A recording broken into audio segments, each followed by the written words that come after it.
সকাল থেকে ঘরের সমস্ত কাজবাজ সেরে মেয়েকে নিয়ে বিকেলবেলা বেরিয়ে পড়লাম গাড়ি চড়তে।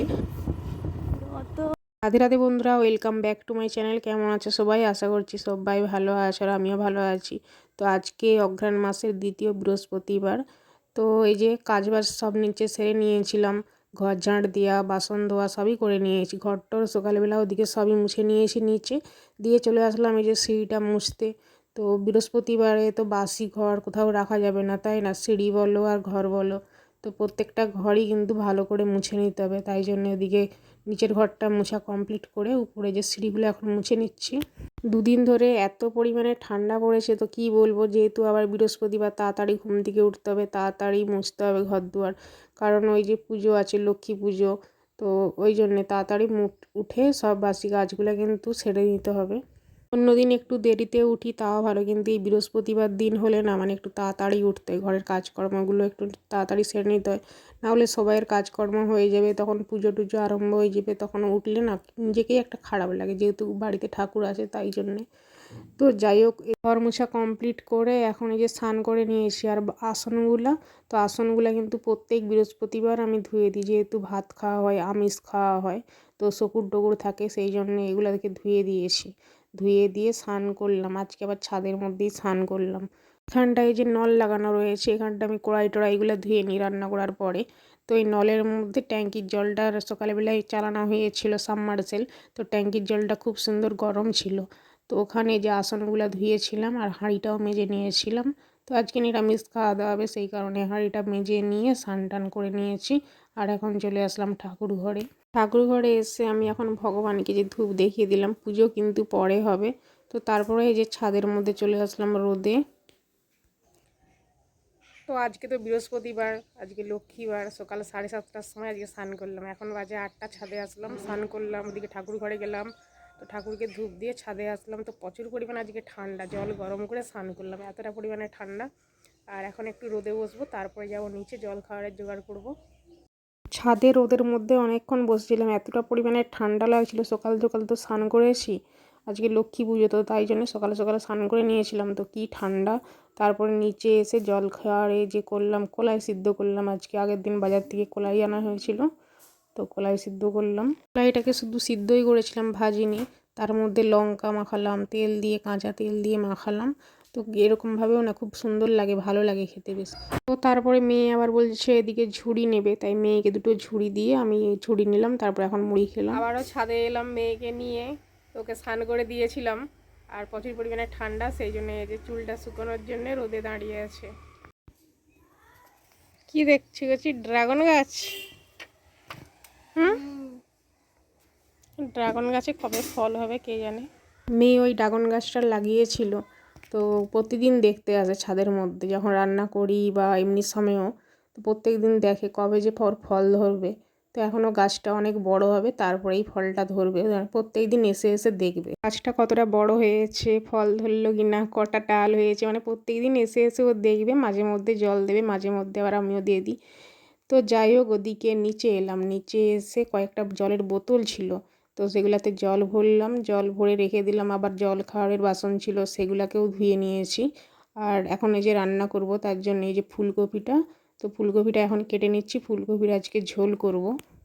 এই ফুলকপিটা আমি কিন্তু বাজার থেকে কিনে আনিনি, এই ফুলকপিটার এখন আমাদের এখানে অনেক কিন্তু দাম।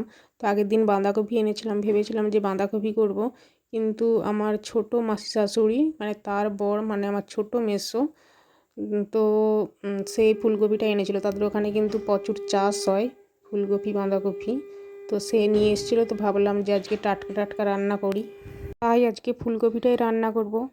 আর ওদিকে জামা কাপড় যেগুলো সকাল দিকে মিলেছিলাম, তো কাপড়গুলোকে গুঁড়িয়ে নিয়ে মেয়ের আবার সোয়েটারটা ধুয়েছিলাম বেলার দিকে, সেটা আবার মিলে দিলাম। ভাতটা ওদিকে হয়ে গেছে, ভাতটা নামিয়ে দিয়েছি, এখন সবজিটা করব, তার জন্য এই যে কড়াইটা বসিয়ে দিচ্ছি। তো সকাল থেকে আজকে রোদে বসে বসে আজকে অনেকটাই বেলা হয়ে গেল, সবে 12:30 বাজে, সবে না মানে অনেকটা বেলা হয়ে গেছে, 12:30 বাজে। এই সবে ভাত হলো, তারপরে কড়াই বসিয়ে দিয়েছি, এখন সবজি হবে, একটা সবজি ভাত করবো আজকে। তো যাই হোক, মেয়ের দিকে চলে আসবে 1টার সময়, আজকেও মেয়ের পিটি আছে, তো তাড়াতাড়ি চলে আসবে, তার জন্য রান্নাটা করে নিচ্ছে, যে সবজিটা এখন করে নিই। ভাতটাকে ওদিকে নামিয়ে দিয়ে এদিকে ফুলকপিটাকে ভেজে নিয়েছি। তো ফুলকপিটার পরিমাণ কিন্তু অনেকটাই ছিল, কমে গিয়ে একদম এতটুকু হয়ে গেছে। আর এদিকে তারপর আলুটাকে ভেজে নিয়েছিলাম, ভেজে নিয়ে এখন মশলাটাকে সব কষিয়ে নিচ্ছি। ফুলকপিটা এদিকে এত সুন্দর ছিল, মানে ভাজতে ভাজতেই নরম হয়ে গেছে, মানে ভাজতে ভাজতেই কপিটা সিদ্ধ হয়ে গেছে। তো তাই জন্যে যে আলুটা বড় বড় আছে, তো আলুটাকে যে মশলার সাথে কষিয়ে নিয়ে অর্ধেকটা সিদ্ধ করে নিয়েছি আলুটাকে, তো তারপরে ফুলকপিটাকে দিয়েছিলাম।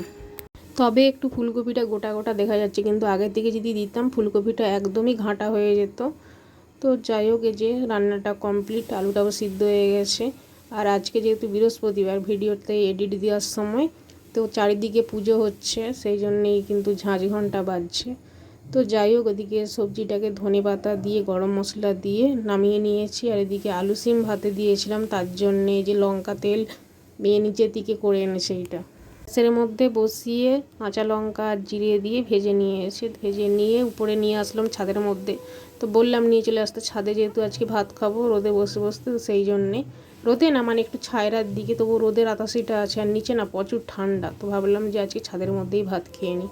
তো তারপরে এই যে মেয়ে আর আমি দুজনে একসঙ্গে খেতে বসেছি। ওরা আজকে বললাম না যে পিটি আছে, পরীক্ষা এখনও চালু হয়নি, কিন্তু এই হাতের কাজ পিটি মানে এগুলো সব হয়ে যাচ্ছে, লাস্টে লেখা পরীক্ষা হবে। তো যাই হোক, খাওয়া দাওয়া কমপ্লিট করে এদিকে হাতটা ধুয়ে নিয়েছি। চালটায় বারবার তো হাত বুলাতে হবে ঘন ঘন, না হলে চালটা আবার ফেটে ফেটে গেলে কিন্তু মুড়ি ভালো হবে না, অনেক ঝামেলা আছে। তাই এভাবে চালটাকে বারবার জোড়ো করে রান্না করতে করতে তারপরে খাওয়ার পরে এইভাবে হাতটা বুলিয়ে দিচ্ছি। চালটাকে শুকনো করতে হবে, মানে আমাদের পাথরের ঘরে এই যে নিচে দিলে কিন্তু হবে না।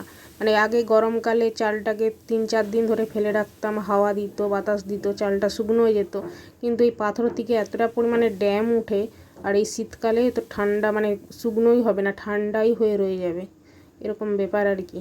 তো যাই হোক, চালটাকে ওদিকে মিলে দিয়ে এখন উনুনটায় লাতা বুলিয়ে নিচ্ছি, এই কালি উনুনটাকে। বসে বসে ছাদের মধ্যে ভাত খেয়েছিলাম, তারপর অনেকক্ষণ বসেছিলাম, তো ভালোই ছিলাম। যেই অমনি নিচে আসলাম তো কি ঠান্ডা, ওরে বাবারে পা দেওয়া যাচ্ছে না পাথরে। তো সত্যি আজকে প্রচুর পরিমাণে ঠান্ডা। আর রান্নাঘরের মধ্যে ভাতের হাঁড়িটা নিয়ে এসে এখন রেখে দিলাম, মেয়ে ওদিকে ঘরে টিভি দেখছে। ঘরের মধ্যে মেয়ে যে বেডশিট গায়ে দিয়ে এখন টিভি দেখছে। তো স্কুল তো ছুটি হয়ে গেছে, খাওয়া দাওয়া করে নিয়েছে, তো আমি ছাদে ছিলাম, ও নিচে এসে যে টিভি দেখছে বসে বসে এখন। আর দুদিন আগেই এই জিনিসটা কিনে আনা হয়েছে, যে তো যেহেতু আমাদের পাথরের ঘরে প্রচুর পরিমাণে ঠান্ডা, তো এই জিনিসটা অনেকদিন আগেই বেরিয়েছিল। তো নাম কি আমি ঠিক জানি না, এটা কি বলে। তো 2-3 বছর ধরে দেখছি যে খুব দোকানে বিক্রি হচ্ছে, সবাই নিয়ে যাচ্ছে, কিন্তু আমি ওই নিয়ে আসবো করে নিয়ে আসিনি। আর এটা ঘরের মধ্যে সন্ধেবেলা বিছিয়ে রাখি, ওই বিছিয়ে রেখে মেয়েরা পড়তে বসে, মুড়ি টুড়ি খাওয়া হয় সন্ধ্যাবেলা, তো ঠান্ডা কিন্তু একদমই লাগে না, খুবই ভালো জিনিসটা। আর বিছানার মধ্যে তো সবসময় পড়তে বসে, মুড়ি টুড়ি খায়, মুড়ি টুড়ি পড়ে, তো সেই কারণেই এটা কিনে আনা। তো বেশি দাম নেয়নি, এটা 135 টাকা নিয়েছে, তো খুবই কিন্তু জিনিসটা ভালো। আর ছাদে ওদিকে কড়াই ধুলাম না, চলে আসলাম, তো ওখানে প্রচুর পরিমাণে কিন্তু রোদ ছিল, তো এখন গিয়ে ছাদে কড়াইটা ধুয়ে নেবো। চলো কড়াইটা ধুয়ে নিই। ওদিকে ছাদে গিয়ে আমার কড়াই ধোয়ার কথা ছিল, কিন্তু তো অনেক দিন গাড়ি চড়া হয়নি, তো ভাবলাম যে একটু গাড়ি চড়ি, তো মেয়েকে নিয়ে যে বেরিয়ে পড়লাম এখন। যখনই গাড়ি নিয়ে বেরোই তো এই মন্দিরটার সামনে আসি, তো মন্দিরটা তোমরা বারবারই দেখেছো আমার ভিডিওতে। তো জয়রাম চোখ নিমতলা মহাপ্রভু মন্দির আমার বাড়ি থেকে সামনে। তো এইটা দিয়ে হয়ে এই রাস্তাটা ধরে বাড়ি যাই, তো সামনে একটা ঢাল আছে, ওই ঢালটা দিয়ে আমাদের বাড়ির ঢাল হয়ে তো তারপরে যে আসি। আর এখন দেখো মেয়ে তো শিখে গেছে পুরোপুরি, আমি কিন্তু এখনও কিন্তু ঠিকঠাক মতো পারি না।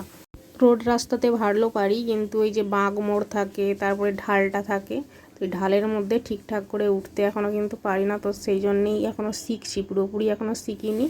তো তারপরে এদিকে বাড়ি চলে যাব আমরা এখন, বাড়িতে গিয়ে আবার দেখা যাচ্ছে তোমাদের সাথে। ছাদে গিয়ে কোড়া ধুতে যাওয়ার কথা ছিল, কিন্তু হঠাৎ করে অনেকদিন গাড়ি চড়া হয়নি, তাই গাড়িটা নিয়ে বেরিয়ে পড়েছিলাম একটু ঘুরতে। ওই আমাদের ওই সাইডে ঝিল আছে, ঝিলটার ভিতরে যাওয়ার কথা ছিল, কিন্তু ঝিলেও ভিতরেও গিয়েও চাবি লাগানো দেখলাম, তো তাই চলে আসলাম বাড়ি। তো চলো আজকের মতো ভিডিওটা এখানেই শেষ করছি, দেখা যাচ্ছে তোমাদের সাথে নেক্সট ব্লগে। টাটা সবাইকে।